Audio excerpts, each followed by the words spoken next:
Okay, so let's get started here. Thanks everyone for being here, and thanks for working with us. And I think everyone's gotten the word that Rich has worked his magic, and we have a website and we have a YouTube channel, and we'll be recording these programs. And the junta is hard at work at coming up with a robust lineup of speakers for the rest of the year. So stay tuned. It's really, really exciting times for Ecophilia. Go, junta, go. Okay, so let me share the screen and get into this so that my battery doesn't go away. What do I have to do? I'm gonna share screen. Now I need to, where is here is this. Now I want to start my ball. It's starting. There you go. Hey, come on, bald is beautiful. It's from the beginning. I'm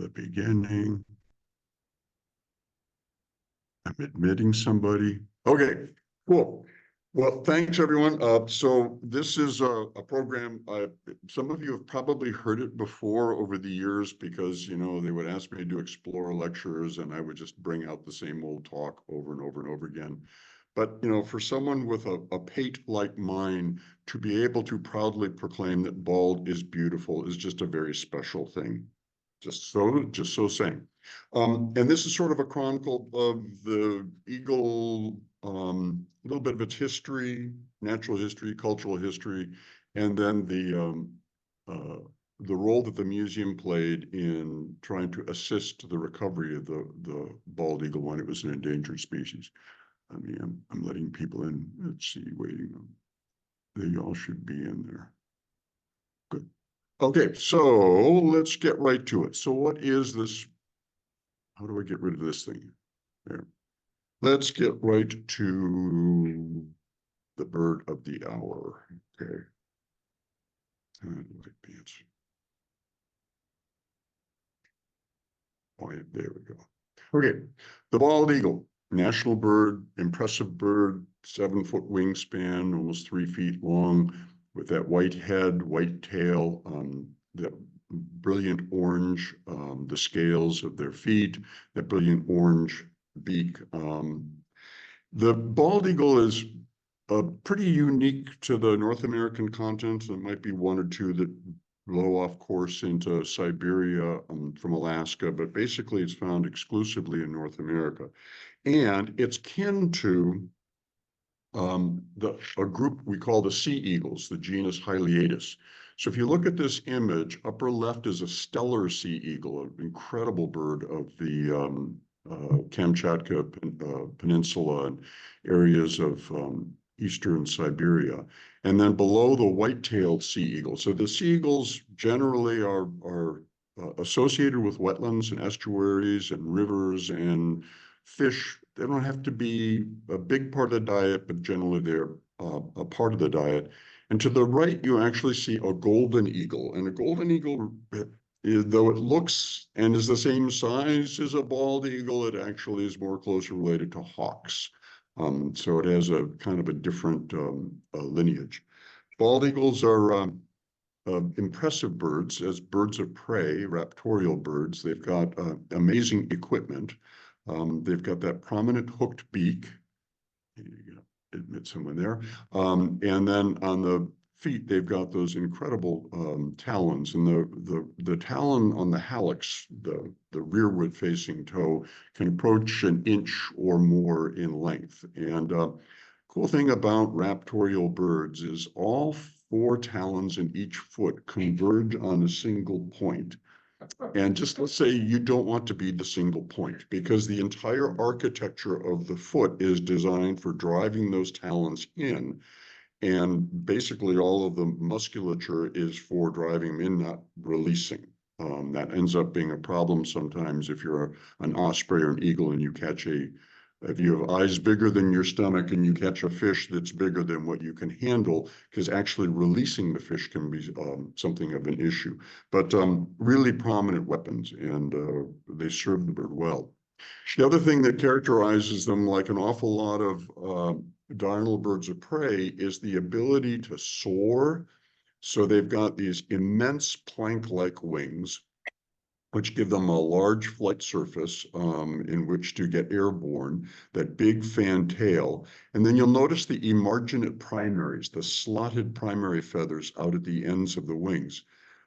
This all facilitates static soaring. So the bird seeks out a rising column of air, a deflection current over a ridge where the wind is deflected upward, anywhere where it can get that lift, and then just ride that lift higher and then be able to glide in the direction that it would like to go.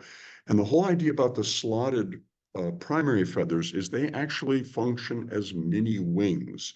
And if you look head on at an eagle, each one will be at a slightly different level, and they maintain laminar airflow across the tip of the wing, where you would normally get great turbulence as the air pressure beneath the wing wants to spill out above the wing. So they're really beautifully designed for static soaring. So this big bird can stay aloft for hours on end if they're favorable winds. This is a second-year bird. It's almost completed its molt, and you'll notice that a few of the secondary feathers are protruding from the rear line of the wing.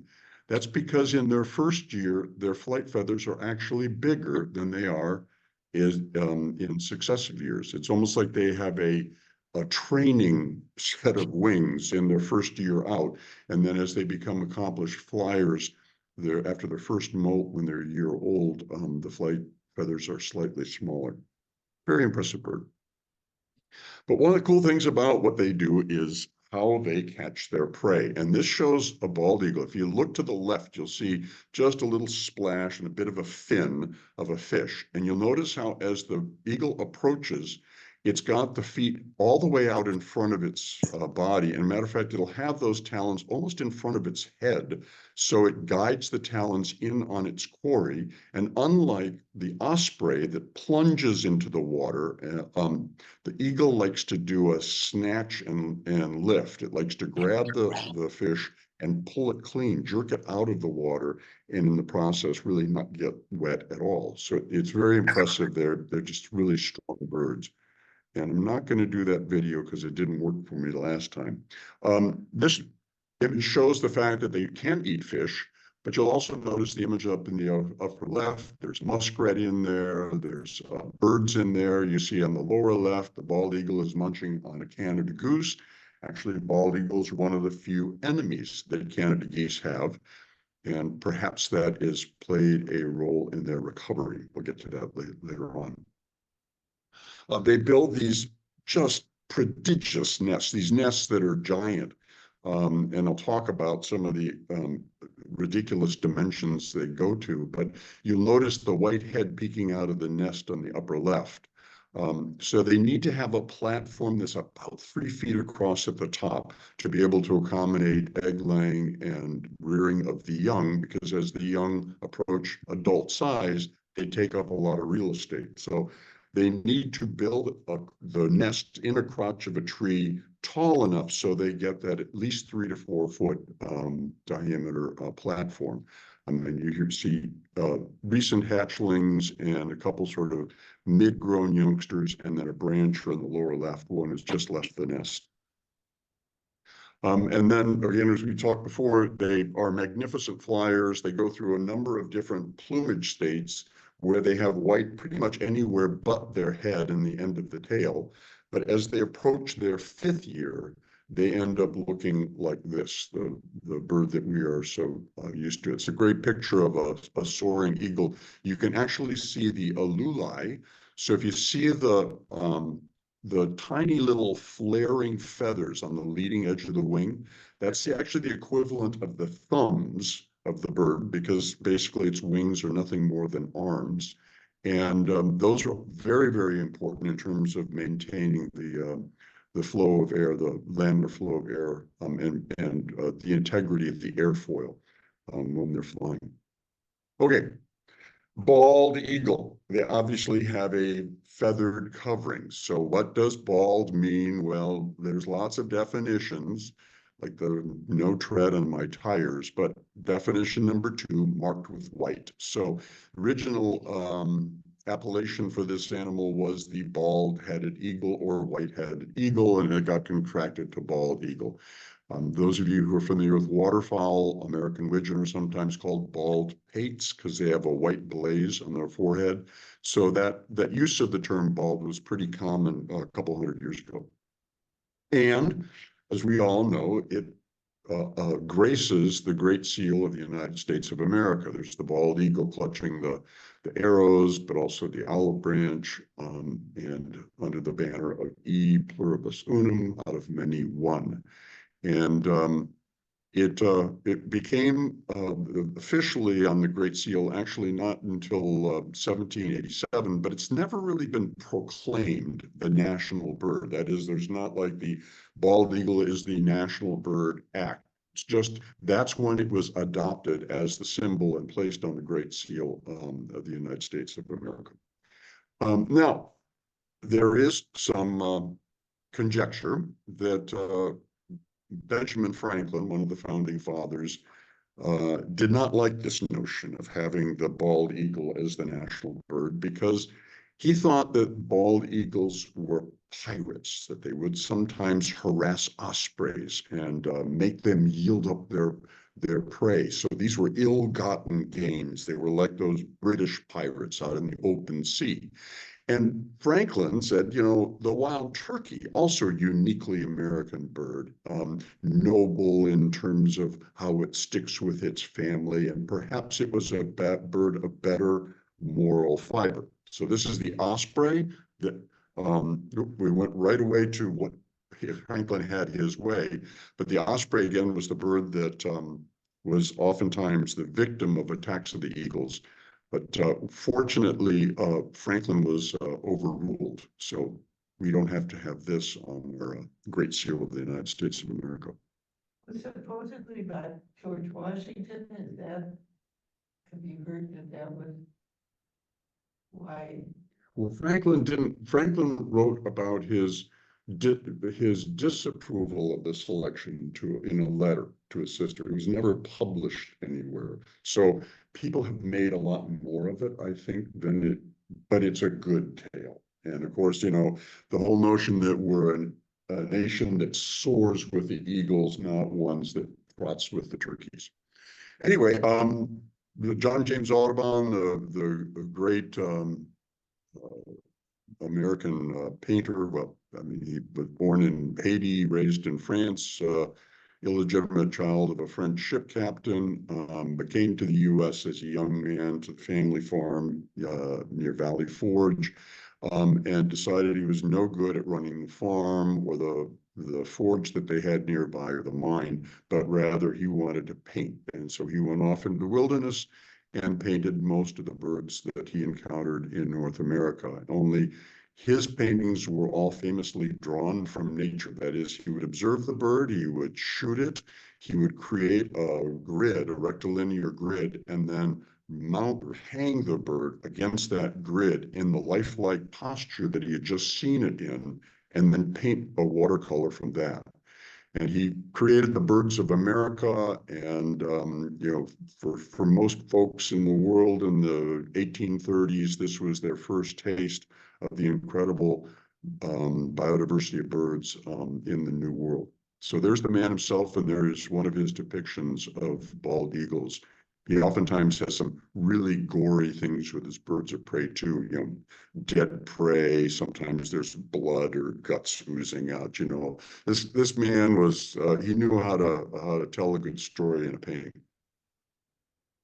And at the time that Audubon was painting back in the 18 teens and 1820s, the bald eagle, again, had this uniquely North American range, and this pretty much shows it from Alaska to Florida, dipping down into Mexico. So anywhere there was water, there was bald eagles. And we kind of, at least I grew up with this connection of them always associated with some kind of tributary or watershed or marsh system, lake, or the ocean itself. And in Ohio, we had lots of great habitat for them. If you take a look at the original vegetation of Ohio, all that stuff in purple up in the upper, the northwest of the state, That was part of the Great Swamp. We had these huge marshes that ringed the western basin of Lake Erie, and then 1,500 square miles of Great Swamp. There was just an awful lot of fabulous habitat in Ohio. Perhaps historically, we had a nest for every mile of shoreline along Lake Erie itself. And then along the big rivers, we clearly had bald eagles as well. But Lake Erie was a major population center for the national bird. And they were gravitated to these areas because there was these areas next to water generally teeming with aquatic life. That picture up in the upper right is a photograph that I took from Winous Point Shooting Club, which is on Muddy Creek Bay at the far west end of Sandusky Bay.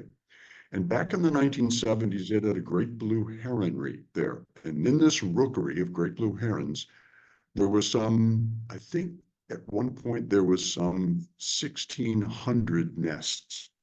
So think about that in spring, 1,600 nests with a mom and dad with each nest, an average of 2 youngsters in each nest. That's a thriving community of perhaps 5,000 great blue herons all clustered in one spot.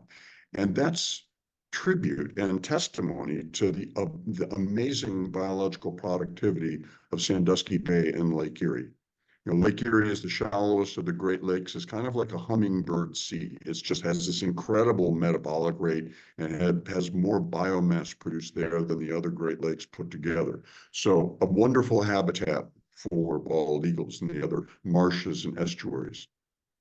One of the people that we look to as the kind of the founder of the Cleveland Museum of Natural History is the great naturalist, physician, and educator, Jared Potter Kirtland, who spent much of his life at his farm in Rockport Township, which is now Lakewood, Whippoorwill Farm. And he talked about in his writings about the eagle nest that was close to the mouth of the Rocky River from 1845 to 1858, and made notes of it then. So this would have been a common sight and feature around Ohio.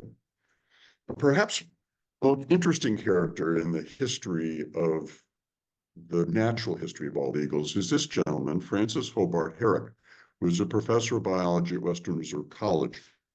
And Herrick was a brilliant polymath, but in the biological sciences, he did things as far-ranging as writing the pioneering monograph about the life history of the American lobster that had economic ramifications as well as insights into its natural history. And he also was one of the first biographers of John James Audubon, and wrote a book called Audubon the Naturalist. But he had this inspiration. One day he was coming back from New England on the train going through northwestern Pennsylvania, and he looked out the window, and there in the middle of a big field was this lone tree, and in this tree was a huge nest, a bald eagle nest. And he had this notion. He said, boy, I wonder what it would take to be able to get up on the same level of that nest and record the home life of the bald eagle. So he set out looking for a nest, and he found one, the great nest of Vermilion, a nest that had been in continuous occupation since 1980. And he discovered this, I think, in 1919. And so in a neighboring tree, he builds a platform, kind of a tree house, puts a big old tent on top of it, and using his very portable camera. And on the left, you'll see Herrick with the camera, that giant box in his hands.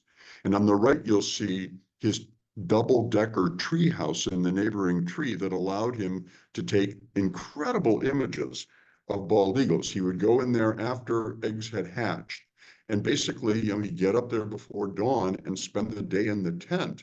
And the eagles basically, just sort of figured that the tent and the activity in the tent was part of the woodwork, and it was the white noise of the neighborhood, and would just behave normally.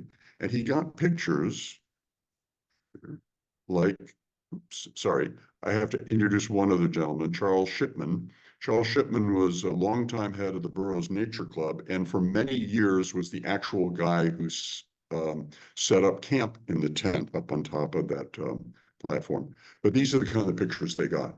This is a black and white photograph that was hand colored on a glass plate with Japanese watercolors by a shipman, and you can see both adult eagles coming into the nest.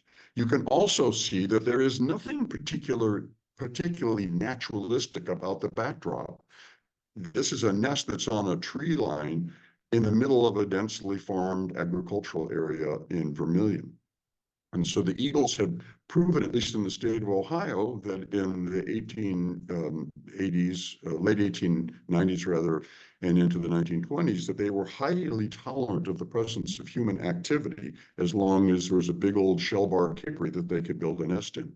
And by the way, the great nest had been used, by the time it came down in 1925, it had grown to 12 feet in height and 8 feet across the top. And Herrick conservatively estimated that it weighed about 2 tons. So it was a tribute to the shellbark hickory that it was able to support it. If you can imagine, it's a decomposing, sodden mass of organic matter that would soak up moisture and just get heavier and heavier every passing year. But they raised a lot of youngsters there. And you see one of the last scenes of a fledgling about to leave the nest in the left image, and then you see the nest as it collapsed to the ground early in 1926. Coolest thing in my office at the museum when I was still working there, I had 2 little cabinets, wooden cabinets, and inside they had remnants of bones and other stuff from the pellets and the livelihood of the eagles taken from the debris of the great nest, including a couple plastic chicken leg bands. But we'll get to that later. Well, anyway, Herrick was not, and Shipman were not to be defeated. They found another nearby bald eagle nest on the Hahn farm and built the Eagle Observatory. So in 1927, they built the steel scaffolding with the platform on top. And they took some great pictures there. You see these close-up pictures. It's hard to see. If you see the branch in the foreground, if you inch over a wee bit to the right, you can see the head of an eaglet sticking right there. So that, and you can see that the adult eagle coming in is carrying a fish in its talons. You can see it just below the white tail feathers. Just amazing images, and he recorded, the 2 of them recorded the home life of the bald eagle. This was documented in the pages of the AUK, the Journal of the American Ornithological Union, now the American Ornithological Society, as well as in National Geographic magazine, and it yielded a tome all about the American eagle. And it's a masterwork. It's really the first natural history done of the national bird. Some of the hazards of getting to the nest were avoiding the sheep pies, and you can see the kinds of vehicles they used back in the day. Shipman, when he was up there, made detailed notes and sketches and fabulous stuff, and left behind a journal. And his daughter, Greta Pallister, was going through the barn with all of her father's memorabilia and found it and brought it to the attention of Bill Owen and I. And in the early 2000s, we published it as a book called The American Eagle of Northern Ohio, Nest Life Observations from 1926 to 1930. I don't know where you can get it. I know the museum was sitting on quite a supply of it, but I don't know if they're selling it anymore. But it was great because it was Shipman's firsthand observations, but it was also a nice exercise in phenology.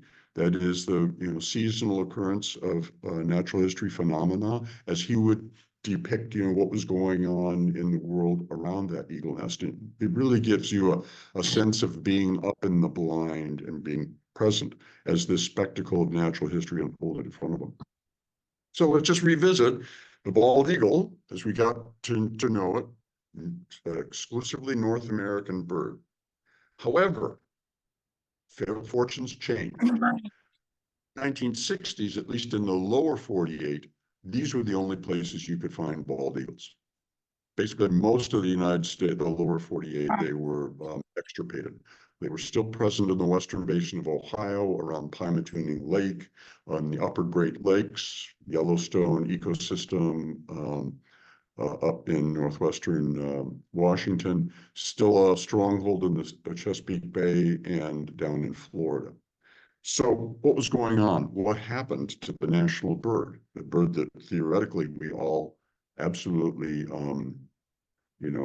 adored. Well, a couple hundred years of persecution happened.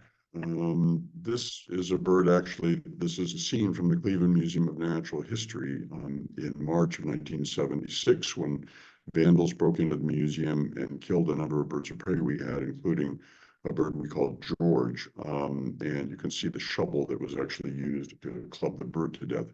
Vandals did it. We never did find out who did it, but kind of typified our relationship with birds of prey.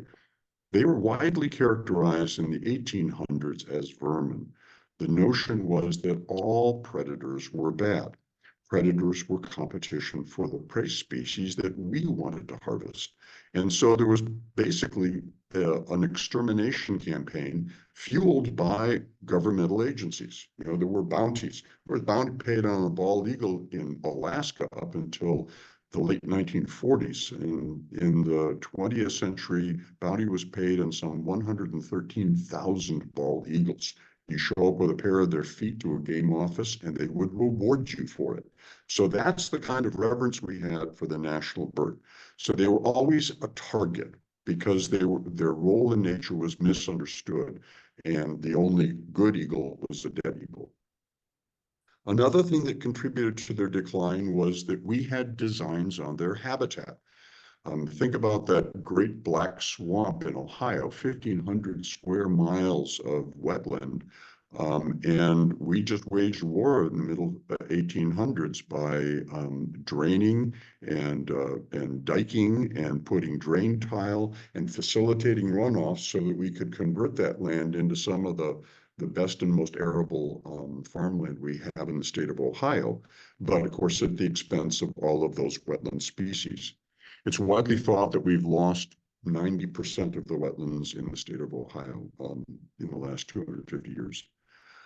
Competition for the lake shore itself, when you think about it, Lake Erie has always been going up and down, and its rises and fall in lake level are one of the things that drive the marshes and the emergent vegetation along its margin. But we don't like things that move back and forth. We like a hard edge, a hard border to our lakes, unless they have a beach. And so we've hardscaped an awful lot of the Lake Erie shoreline so that we can build right up to its shore. And in so doing, we displace areas that would have been fabulous nesting habitat for eagles, forcing them to be further and further inland and then have to commute a longer distance to get to the aquatic resources they depend upon in the lake. So that competition for that lake shore was clearly a factor too. And then, of course, just what we did with our wetlands. The Cuyahoga famously burned. I love that lower picture. That's a bend of the Cuyahoga where they were having some erosion issues back in the 1940s and 50s. So they thought, what better thing than take old junker cars and line the riverbank with the cars, let their crankcase oil seep into the water. I mean, it was a great idea at the time. But it kind of gives you an idea of how we regarded our waterways. We flush our pollution into it, thinking, well, it'll go downstream, it'll be someone else's problem. But payback always comes around. So clearly the pollution of the waterways and the diminishing of the aquatic resources. And then one other thing that clearly we found out after these birds got total protection, that was still an issue, and that was the use of lead shot in waterfowling. So if you're going out duck or goose hunting and you use lead shot in your shotgun and you wing cripple a duck, and the duck is still alive and out in the marsh, but your Labrador retriever cannot retrieve it, it's out there. It's absolutely a sitting duck and fair game for a bald eagle, who's a sucker for an easy meal. So they would come down and kill it. And then as they fed it on it, they would ingest the lead pellets, and then they would suffer lead poisoning. And I'll get this is still an issue today, but not with waterfowl. There was a complete ban on the use of lead shot over water that was executed in the 1990s. In spite of all of that, there were still eagles around. They were somehow able to withstand. You could find a nest here or there. And then kind of the final insult, adding insult to injury on this, was in the eagles following World War II started having difficulty producing healthy eggs, which they could actually incubate to hatching.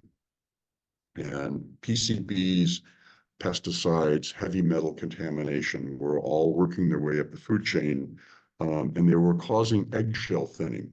And so think of something that would interfere with the female's ability to mobilize calcium and lay down a good thick eggshell on that egg.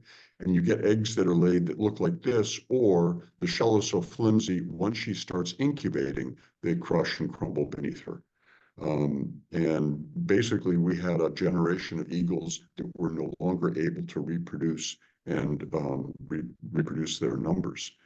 The biggest culprit in this was dichloro-diphenyl trichloroethane, better known as DDT, which actually was synthesized in the late 1800s, but it came into wide use in the Second World War as an insecticide, and it was considered to be a miracle insecticide. I mean, you could use it on just about any insect, whether it was malaria-bearing mosquitoes, whether it was corn borers, whether it was worms attacking your apples. I mean, it was literally a panacea for agriculture and also for human health.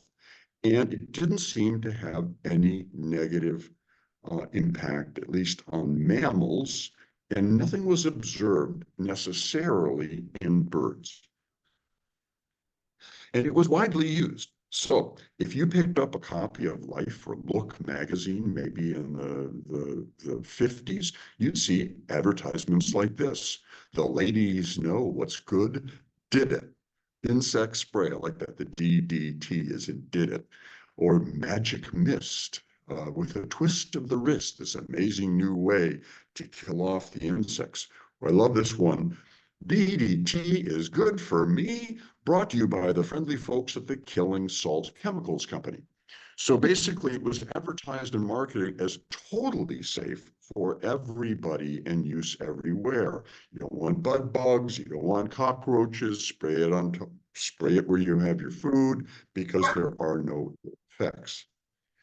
Except for this property of DDT. DDT is not very biodegradable, has a half-life, I think is measured in decades. And it's fat soluble, and so once it's acquired by a living organism, the organism is not really able to either metabolize it or to excrete it.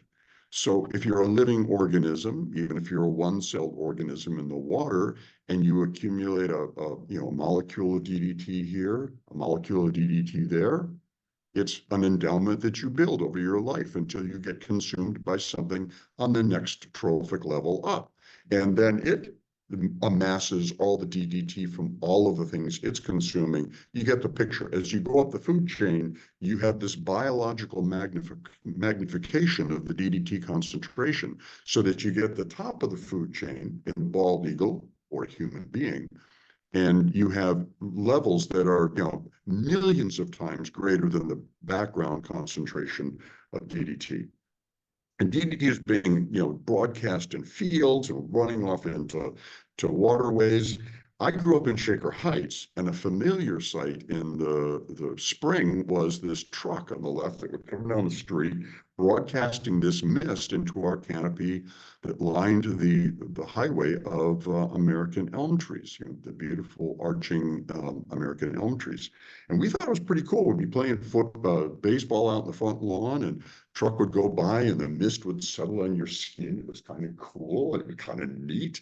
And then you'd watch the robins drop dead from the trees around you. We never kind of coupled the two things there, but they were broadcasting DDT in an effort to combat Dutch elm disease. And again, it was used without any warning, any signs, because everyone felt it was so incredibly safe.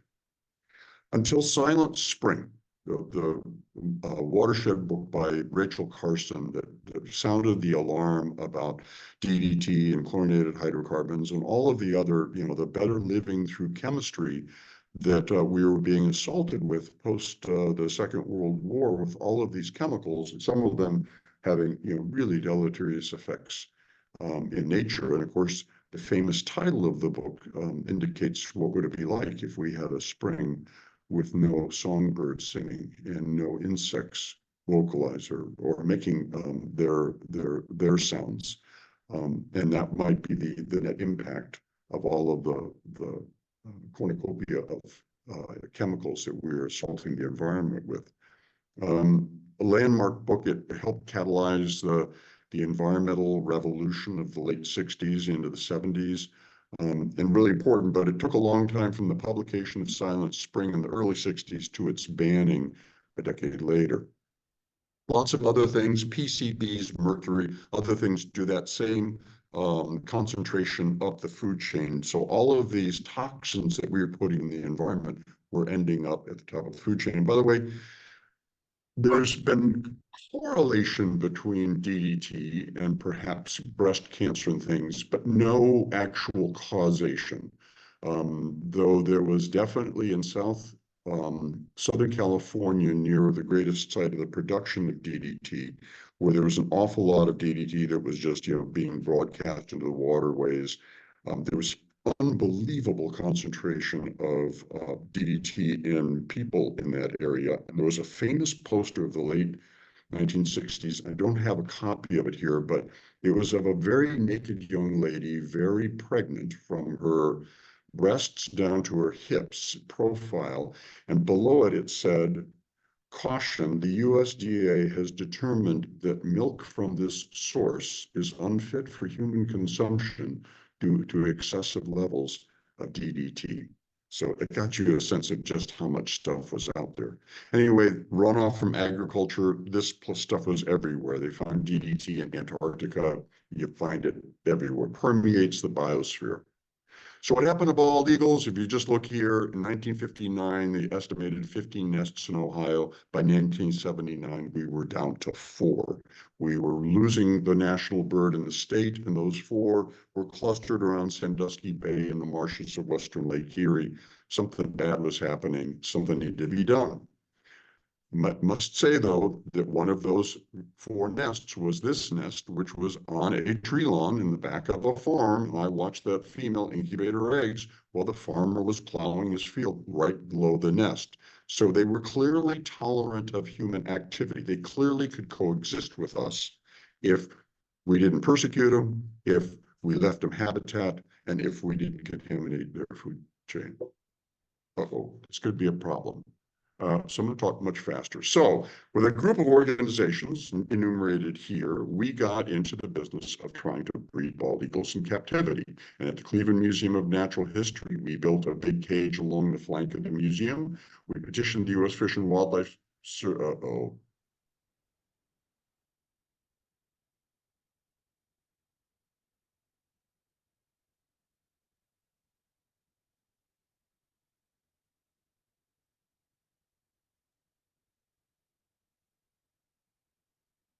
I think Harvey's battery ran out.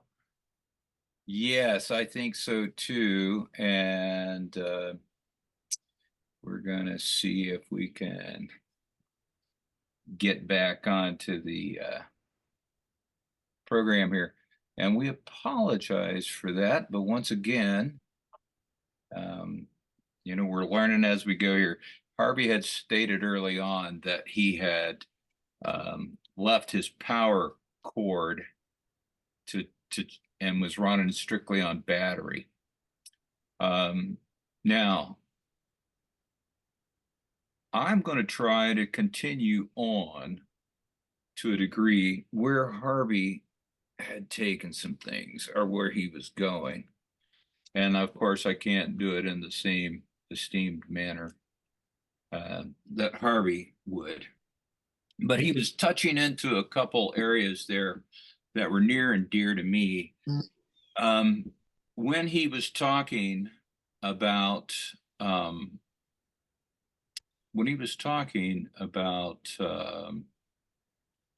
number of eagles' nests there were in the state of Ohio, I happened to be, in the early 80s, I was working for the Greene County Park System as a resource environmental management and protection specialist. And Harvey's calling me on the phone right now. Hello, Harvey.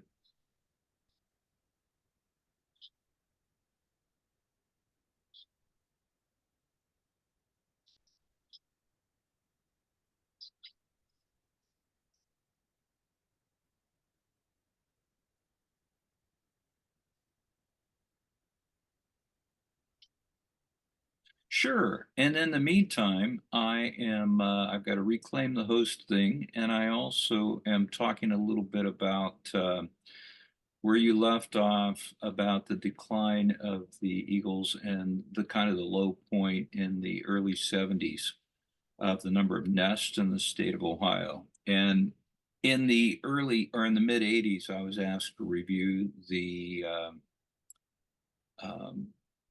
Division of Wildlife's management plans for the state. You know, they have to do those every X number of years to be eligible for funding from the U.S. Fish and Wildlife Service. And Dennis Case was in charge of the program at the time, and I'm sure, Harvey, you remember Dennis. And if you want to go ahead and try to log in on the phone while I'm talking, but you know where I'm going with this, okay? So we'll see you in a minute, I hope. Bye-bye. All right, talk about spinning on a dime, right?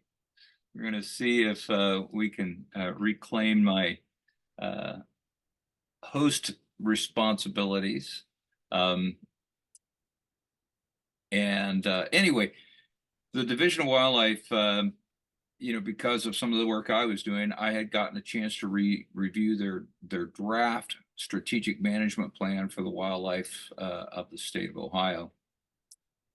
And one of the things that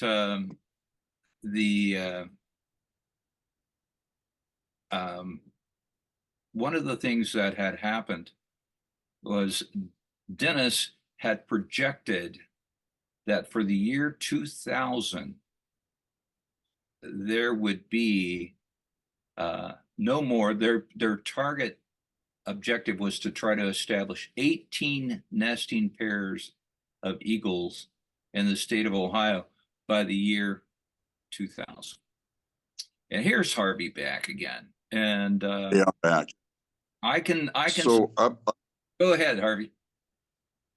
So I'm just going to pick up where I left off, and I know that Steve has given everyone some background on the ambitious targets that the Ohio Division of Wildlife had vis-a-vis recovery of the bald eagle, that they were hoping to have, you know, something in the neighborhood of 20 nests or from that nadir of 4 active nests in 1979. And so the Cleveland Museum of Natural History, Columbus Zoo, Cincinnati Zoo, and the U.S. Geological Survey's Patuxent Wildlife Research Center, we all were trying to figure out how to breed bald eagles in captivity.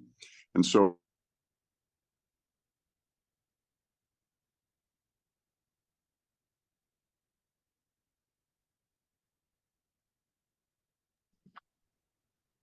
okay, I think I'm back now. We reached out to the good folks at the U.S. Fish and Wildlife Service, said, okay, we built this magnificent, magisterial quarter for eagles. Can you provide us a couple eagles? So we got a male and a female eagle. Being the patriotic folks that we are, we christened them George and Martha after the first family. And we installed them in this cage. And when I started the museum in 1974, I got introduced to George and Martha in this large aviary along the east flank of the museum. But unfortunately, George and Martha weren't very compatible. Matter of fact, they were dueling every step of the way. I mean, this was just, you know, talons flashing. And finally, after my 4th month on the job, I go out and look in the enclosure. We'd had an early snow, and there's Martha standing in a snowdrift, looking very proud of herself. And there's this ominous red stain in the snow beneath her feet. And that red stain happened to be George. She had literally knocked him down to the ground, was standing on his back and plucking the feathers off his head, making a truly bald eagle. Anyway, so we separated the eagles, and all of a sudden an amazing thing happened with Martha. She warmed up to her human keeper, a young fellow who worked with me by the name of Carl Lutzman. Now, Carl had a brain tumor removed the year before and had some subsequent radiation therapy, lost a lot of his hair, so that bald thing keeps coming up. And he used to wear this little white sailor's cap with the brim down. Made him look like he had a bald pate.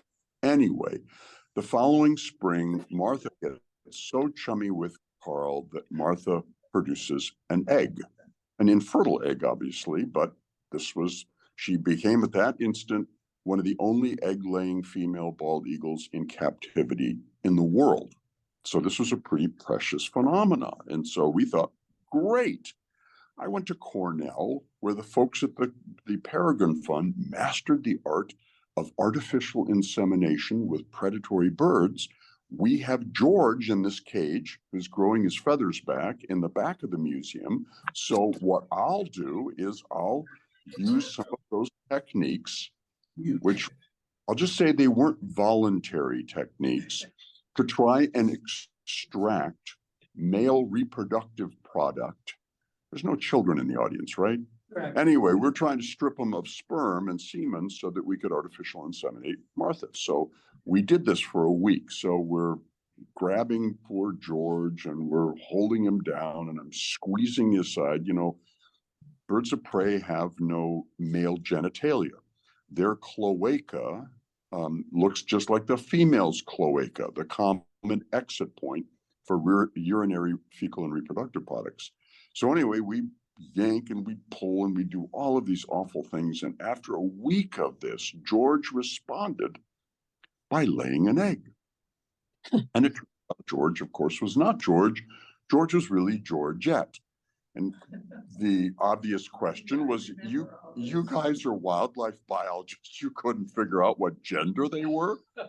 In our defense, the only real external difference between a male and a female bald eagle is the females are bigger. This is generally true throughout birds of prey and other predatory birds like skuas, where you have reversed sexual size dimorphism. Dimorphism means you have a difference. Sexual means between the differences. It's reversed because the females are larger.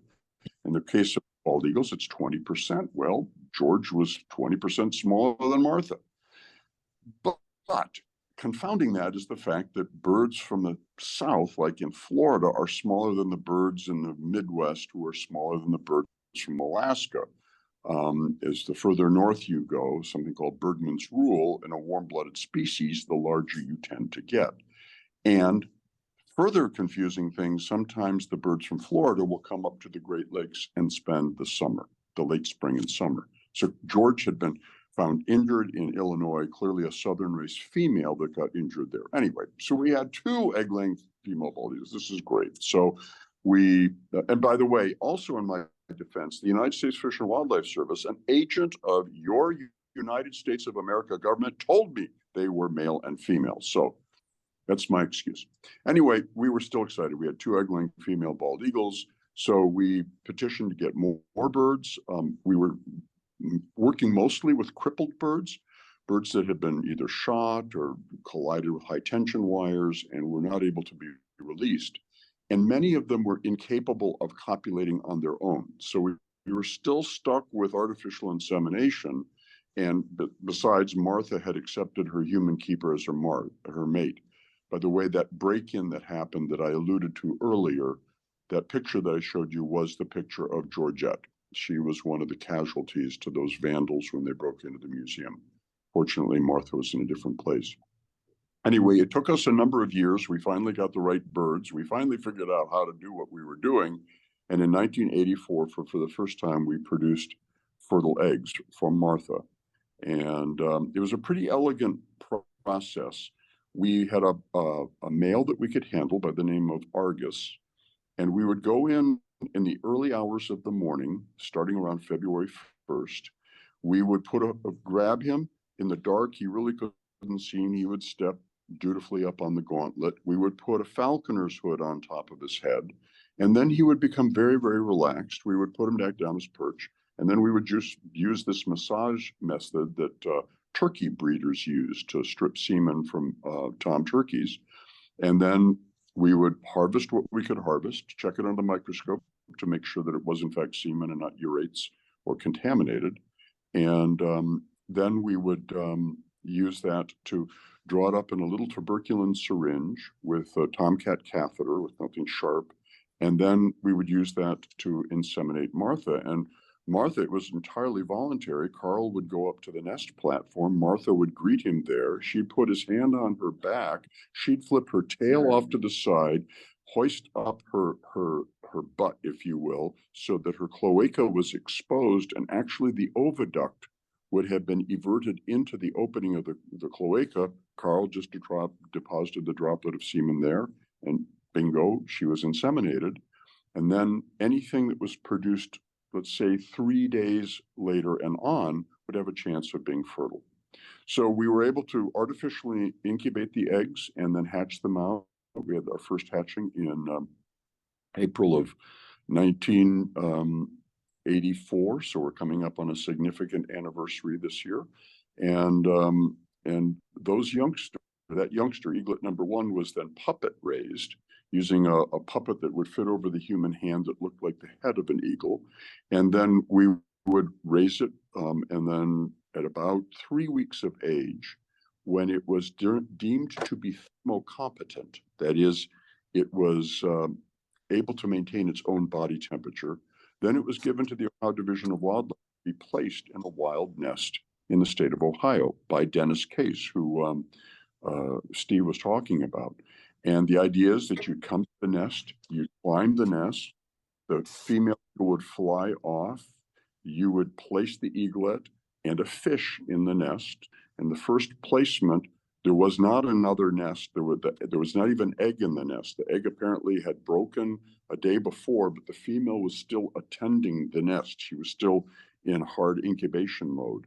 And so then we clear out of there after putting moth crystals around the base of the tree to deter raccoons from following our scent trail up to the nest.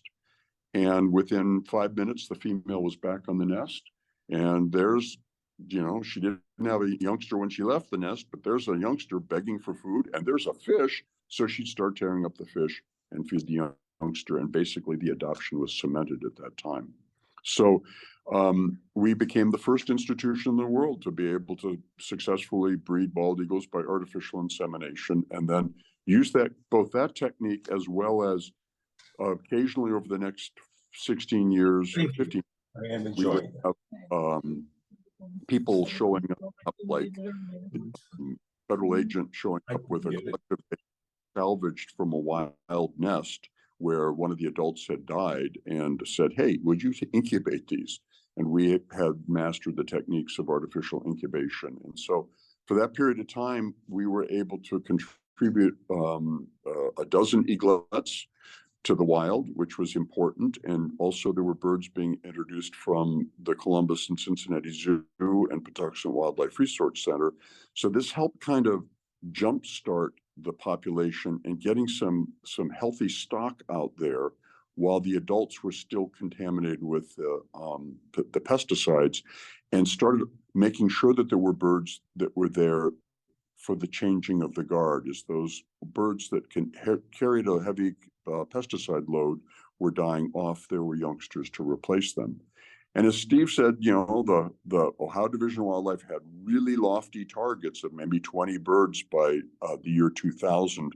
Well, they eclipsed that in the early 1990s.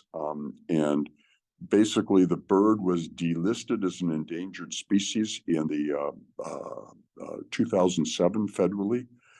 We now have, in this year, we think we have more than 900 nests of bald eagles in the state of Ohio alone. And not only have they repopulated the lakefront, but you can now find them on all the large reservoirs, on most of our riverways. And there's even an active nest at St. Clair and Martin Luther King Jr. Drive within view of Judson Manor. If you went up on the roof, I'm not sure you can see the nest, but you can see the general area that the birds are in, and they were successful in raising one youngster last year. So the bald eagles are back, and it's really gratifying because it took the passage of the Bald Eagle Act in 1940 to give them protection from persecution. It took the Endangered Species Act, the Clean Water Act, the Clean Air Act, the banning of lead, the use of lead shot over water, and incredibly intensive management to bring the bird back to this point. But now they're on their own. You can encounter them almost anywhere, and it's really gratifying that we brought this species back. So it's a grand tale throughout the United States. The bald eagles are expanding their range. They're doing really well, and they don't seem to be your grandparents' bald eagles. That is, they're incredibly adaptable and opportunistic in the human landscape. And because we've seen this huge rise in Canada geese populations around, they eat geese. So, I mean, there's a lot of biomass out there. And even though when we go fishing, we might be partial to steelhead or yellow perch or walleye, the fact is a bald eagle could care less if it's a carp. There's a lot of biomass, fish biomass in Lake Erie that they're happy to take advantage of. And in a pinch, of course, they'll scavenge. That does lead us to a problem. We're still seeing a lot of bald eagles showing up at rehab centers suffering from lead poisoning. Now, lead shot was banned over water, but lead shot's still being used in deer hunting. And oftentimes, if someone shoots a deer with a lead slug, they will dress it in the field, and oftentimes the lead slug is in the gut pile that remains, and the eagles will come and they'll feed on that, and then they'll ingest the lead, and they're susceptible to lead poisoning. We also know that, so goes Lake Erie, so goes the things that depend upon Lake Erie. And we certainly saw, in the last 10 years, a couple serious algal blooms out in the lake, that we've got issues with the productivity of the lake and so much fertilizer runoff that we get hyperproductivity and a decline in the increase in the algae, decline in the dissolved oxygen that threatens the integrity of the lake. That's not good for eagles. And also, when we see wind turbines and high tension lines, these can always be threats.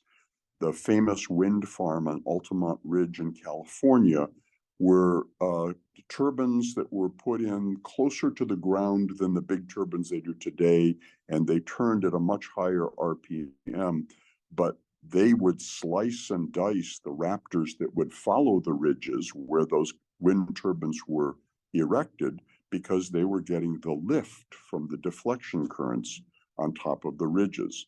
So this is still an issue, and I know that in current wind farms, they're looking ways of mitigating for sometimes being able to detect the presence of migratory raptors in the area and then locking down the turbines. So there's still risks out there, but it's really gratifying, and it's an amazing conservation success story. It's something that we should all celebrate. However, there was a study that was published in 2019 by researchers at Cornell University, looking at overall bird populations just exclusively in North America. And they have calculated that we've had a loss of nearly 3 billion adult birds in North America since 1970, since Earth Day #1, since all of those protections that went into place for all of this, for all of the wildlife. And it's incredibly distressing, particularly grassland birds and shorebirds, but also forest songbirds, neotropical migrants, ones whose journeys over the year transcend our national boundaries, transcend hemispheres, and ultimately their fate is not only dictated by what we do conservation-wise in our backyard, but what happens in Argentina, or what happens in Brazil, or what happens in Canada. So there's a lot of concern that even though there's a great conservation success story with the bald eagle, that there's a lot of work to be done. And biodiversity in general is at risk worldwide. I will say that the two groups of birds that bucked the trend in the Cornell study were number one, waterfowl, where over the last century, there's been intensive effort at securing breeding wetlands for waterfowl through Ducks Unlimited and public acquisition of wetland habitat, and the imposition of limits, not hunting in the spring, and close control. You actually have the best of both worlds for waterfowl hunters because you have robust populations of waterfowl and you still have a hunting season. And the other group is the raptors, the birds of prey, are generally on a rebound and in almost all of the groups of birds of prey. So it's gratifying to see that, but distressing to see all of these other groups. And it probably because we have actually given a lot of attention to raptors and waterfowl in the last 100 years, and perhaps we haven't devoted the same attention to those other groups. It also just insect eaters. A lot of them are insect eaters or invertebrate eaters in the case of the shorebirds, but a lot of the grassland birds are seed eaters. So it's loss of habitat. So no organism can survive in the absence of its habitat. And so it just brings up big concepts that we have to wrestle with as we are seeing a changing climate worldwide, and there's no part of the planet that is immune from that. What is the future for wildlife populations? Can they be resilient? Can they move their areas to match favorable temperature regimes? Well, they could if we have corridors and preserved areas and parks and bioreserves. But if we've developed all that real estate and we just have islands of habitat, then the theory of island biogeography would state that we're going to have diminishing returns in terms of the diversity of life in those places. So some of the greatest thinkers of our time, one of my personal heroes, Ed Wilson, the great biologist of Harvard University, posed in a book a couple of years before his death that we reserve half of the planet Earth for ourselves and half of planet Earth for everything else. And at first that sounds, oh, we could never do that. But when you think about it, there are large swaths of the planet, the boreal forests in the north, the great spine of the Appalachian Mountains and the forests that have returned to them, the parts of the great Amazonian rainforest that still exist. And there are places in Africa, Southeast Asia, there are still great places that could be preserved and that we've certainly shown with our in industrial agriculture that we can squeeze more and more food out of the existing acreage we've got. So maybe we need to think about those kinds of really large trends and in what can we do. For those of us who are sometimes skeptical about what our political leaders are capable of doing, not to get political about this, one thing that we always encourage folks to do, and they say, what can I do, is, take a look in your backyard, and there's one place that you have absolute control over, and that's the yard that you control, that you call home. And if that's all Kentucky bluegrass with a couple ornamental shrubs, it is not wildlife habitat. It is a blank spot on the map for anything indigenous to this region. And so if you start thinking about converting your yard to habitat, maybe it's not going to save a honey creeper in the southern hemisphere, but it might do something for saving native pollinating species or perhaps some of those neotropical migrants that need a place to rest and feed. So this whole effort of creating backyard preserves or homegrown national parks, as ecologist Doug Tallamy calls them, is something that we all can do, and we really encourage folks to do. There's a new program that the Audubon Society of Greater Cleveland has come up with called Nature in My Backyard. And if you don't know where to start, teams of volunteers of master gardeners and Audubon members will come and make a visit for no charge and give you some advice on, hey, these species are invasive and this is what you could put there.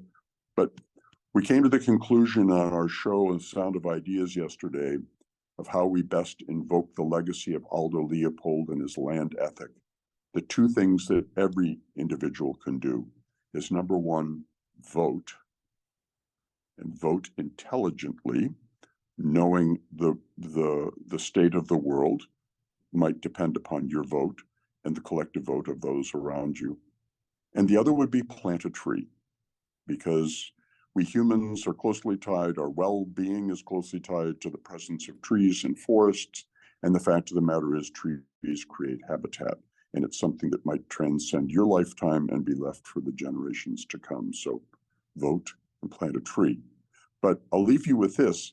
Take heart with the conservation story of the bald eagle. I mean, clearly, at one point in the 1970s, as people love to call us, the greatest and most powerful nation on earth, I guess, if you count our nuclear arsenal, but was allowing the symbol of the country, the organism that graced the great seal of this United States, had allowed our great emblem to become endangered, and how ironic that was, and how once we recognized it, we set our sights on restoring that species to health, and we have succeeded beyond our wildest dreams, but there's a great task still ahead.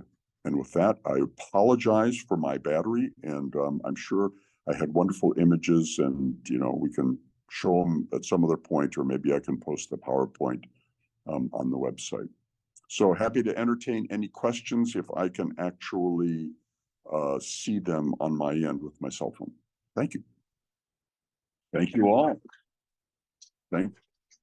There's thousands of people now here at Judson Manor. Thousands. It's a standing ovation. It was raucous. Maybe that one shot that you had with all the nests, were they heron nests? Great blue heron nests, and that rookery was one of the largest rookeries ever recorded, and it was at Winous Point Shooting Club. And it was abandoned overnight, so it was used for a better part of, I think, 15, 20 years. Had killed the forest that the nests were built in, because all of the urates, all of the debris, all of that stuff was sort of poisoning the soil for the trees. But that kind of disturbance regime is actually part of rebirth and renewal in nature. Passenger pigeons were very much a part of that. And yeah, it splintered into 4 rookeries almost overnight at other places around Sandusky Bay. Harvey, can you hear me? I can hear you. Okay, whenever I see a bald eagle in Ohio, I think of 2 people, Rachel Carson and you. It's absolutely an amazing story, and I hope we get to see the rest of your briefing someday. Okay, yeah, I do apologize. What Carson did, it's interesting, we had a conversation yesterday. When Sand County Almanac, which for many of us in the environmental world is a Bible. I mean, Aldo Leopold, here he was trained as a forester, worked for the service, writes an essay called Thinking Like a Mountain, which is one of the most brilliant epiphanies ever recorded, where he's out in New Mexico in what would become the Gila Wilderness area because of him, one of the first wilderness area proclaimed anywhere on planet Earth, by the way. And he's up on a ridge, and he and the people with him are looking down, and they see this she-wolf with her pups. And they're kind of delighting in the scene of her mom and her pups in the sunlight along this watershed, until it dawns on them, oh, that's right, they're wolves. And what do we do with wolves? We shoot them. So they shoot him. And they descend down to the scene, and he comes up on the old she-wolf just in time to watch the fierce green fire extinguished in her eyes. And he has this unbelievable change in thinking. Up to that point, he always thought that less predators, more prey, and we need more deer for hunters to hunt. These wolves are the one things to eradicate, and he probably killed one of the last Mexican gray wolves in New Mexico. But The thinking of the mountain part is, he said, you know what? Just as the deer live in fear of the wolf, the mountain lives in fear of the deer. Because in the absence of the predator, the deer defoliate the land and cause intense damage to those habitats. And that's thinking like a mountain. And it led him to this whole idea about the land ethic is all of the components of the land. All of the flora and fauna are essential for healthy communities. And that we humans are not apart from that. We are definitely a part in it. That philosophy, Rachel Carson embodied in Silent Spring. But a Sand County Almanac was published a year after Leopold died in 1949. And the first draft that she saw did not have a land ethic and a conservation aesthetic in it. Those essays were not included. And it talked a lot about Aldo Leopold as a hunter. And Rachel Carson absolutely abhorred hunters, just thought they were awful. And so she just dissed the book and dissed him, and just, it's so funny that the two of them ultimately in print are espousing exactly the same reverence for the world around us and reverence for nature and concern for the ravages of human activity upon the natural world around us. But yeah, it was essential. And she was bombarded. I remember when the Museum of Natural History brought her to Cleveland in 1962 to speak. There were people in the community associated with the chemical companies, pesticide companies, and agricultural companies that absolutely were, there was hate mail being directed to the museum, specifically at her, at you know, Mrs. Carson, Miss Carson, you are anti-progress, you're anti-industry, you're anti-this. And, you know, this incredible landmark volume came at an amazing personal cost. And then she was diagnosed with advanced breast cancer about the time the book came out, and she didn't live more than a year beyond its publication. So she never got to see the legacy of the book and how that changed our thinking, particularly over the 1960s, and laid the groundwork for Earth Day #1.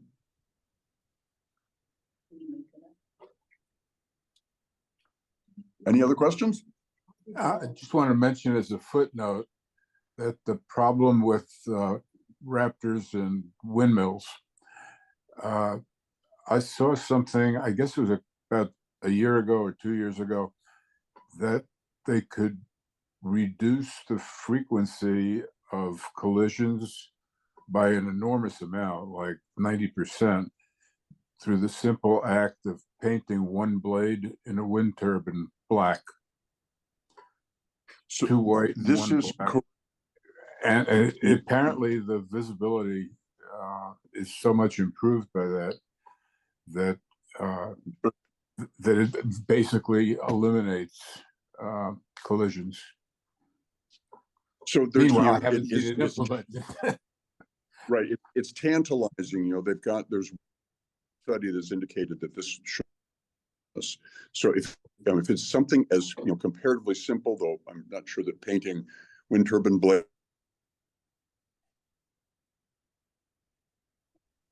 go a long way towards reducing the collisions. There's lots of other things, using different kinds of lights, using different kinds of sounds. So there's a lot of work that's going into it, because clearly, you know, renewable energies are, you know, an important part of the portfolio going forward and being more sustainable on the planet. And so wind power has an important role to play. It's just that the early wind farms and some of the existing wind farms are definitely have been an issue. Yeah, Folks, major part of the problem is an ultimate pass. They put it right on the ridge. They put the farms right on the ridge. Now the tendency is to use the terrain as airfoil and actually set the windmills further down the ridge where the wind is actually higher than at the ridge top. Right, and of course, a lot of the wind farms now you're finding on agricultural land in prairie and plain areas where you get great wind because there's not a whole lot of features to dampen the wind, and there's nothing that necessarily concentrates birds or other organisms there. Hey, unfortunately I cannot believe this is a twofer, but I lost the battery in my laptop, and my phone now is telling me I'm about to lose my battery here, so going to sign off and leave you in Steve's good hands. Love you all. Long live Ecophilia, and we'll see you next month. Thank you. Great job, Harvey. Bye. Bye. Well, how about that? Okay, Rich, Yes, sir. have a few folks that are still on. Hang on, because we've got some things that are going on. We're trying to get past presentations up on the website. Rich has done a great job with that. And we can take Harvey's PowerPoint, for example, and upload it to the website in addition to this video recording that we have been trying to capture. Rich, tell everybody about the next month's program. Yeah, next in March, I contacted actually a former student of mine, Dr. Don Feiger, who's the head of the institute at Rochester Institute of Technology's Detector Institute, and for his PhD, he actually discovered the pistol star cluster, which is, they believe, possibly one of the brightest star clusters that ever existed. He was a student of mine in high school, and I didn't teach him anything about astronomy, but I did teach him how to do research and stay curious. Contacted him, and he said he'd be more than happy to talk to us a little bit about deep space. We learned about the universe of birds today. We'll learn a little bit more about the universe, the deep space universe. And he was involved in the development of the detectors for the new Webb telescope.